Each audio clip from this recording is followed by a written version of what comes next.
McCallum with 10 seconds to deal. McCallum needs a 2. McCallum gets in the lane. McCallum leads in. It won't drop. The tip won't go. Have we got basket interference or not? That's no good. Here's the tip. Oh, it is.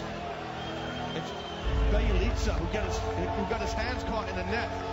But you can see clearly got his finger caught in the net. So it's no basket interference.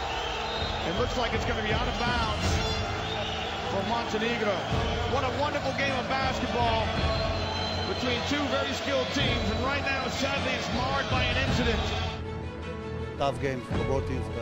All the beginnings are very hard. We are professionals, so we have to forget everything immediately and we have to prepare ourselves to the next game.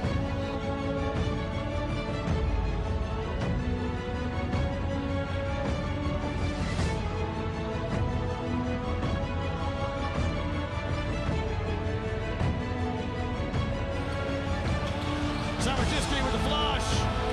What a good assist.